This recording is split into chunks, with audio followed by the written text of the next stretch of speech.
carried. Thank you. Next item is the, we've done the minutes.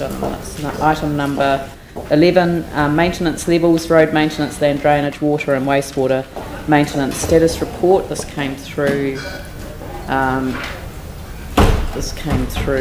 which committee? Finance and Performance. So, Raf.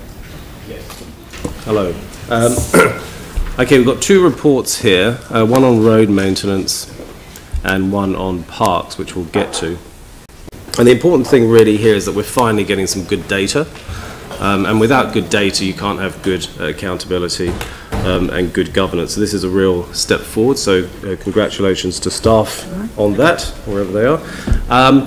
Some points of interest, if you go to page 72 of the report, for those who haven't dug through the whole thing, there's a lot of data here. It's got a good sense of where the trends are. And in general, when we look at the numbers of maintenance requests, it looks like we probably peaked in terms of the worst of it, and we're starting to trend down the other side, which is good news. You can see the peak over the last couple of years. So that suggests a slight improvement, and maybe we're over the worst, especially with all the I guess the rebuild externalities. An interesting point on page 69, item 3.3, out of the customer service requests we get, there's one quite strange anomaly where one complainant has raised 1,500 CSRs about sign and line maintenance. I have asked for some information on that. I don't know if we found out who that is, but that's about 50% of the CSRs. So that's quite interesting. So overall, some good data in here, and it tends to show that we're probably over the peak of high complaints, and we're coming down the other side. Very good. So you'd like to move? Yeah, I'm happy to move that. Shall we do the both reports? No, because I've got something else to say about the next one. Okay, so you'll move that one, seconded by Jamie. Questions, is it? Oh, debate. So, okay, Yanni. Just to back up, I guess the appreciation for the detailed information. I think it's really useful.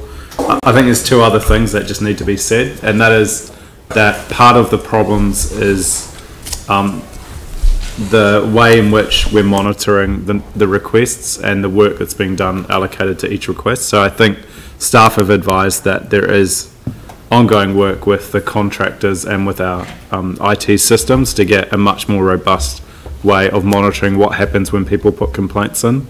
And at the moment, the system is quite, as I understand it, quite clumsy and is quite hard to track where the hotspots are. So obviously, look forward to that work being done. And I think the other thing that's worth pointing out as well is that the levels of service, we're going to review how we do things as part of the Section 17A reports for the long-term plan. So there's a number of things in here, like the baseline for the number of complaints, which is 1,000 more than what the previous figure was that we were measuring against. So as we go through the LTP, I think that's the opportunity where we start to really look at how are we doing the maintenance for these things, but also what are the measures that we're holding the organisation accountable to, so that we're all clear about what we're trying to achieve. The final point I make is that I think we do have to take some responsibility, I think, for the budget cuts that came in as part of the LTP that led to some of the complaints, significant rise in complaints. But again, because we're so close to the LTP, I think this is the time that we can address those issues. So I really do appreciate getting this information back. It's a good start. There's still a few things that need to be done to get on top of it, but we are going in the right direction now. Glenn. Thank you, and I'm also grateful for this report. I noted on page 70 under 4.2, the fourth bullet point there, consider options for residential rezone. I think there's another space as well, and that's that space between red and green and that interface. So I think going forward it would be good to literally explore that, because we could be in that space for some time. We don't know how long the red zone will take to be developed, and even if it is, we could still have quite some separation in there, you know, that kind of undeveloped area. So I think for many communities there, that could be it's a difficult piece of work, but it could be a good one too, and I encourage the group to focus on that.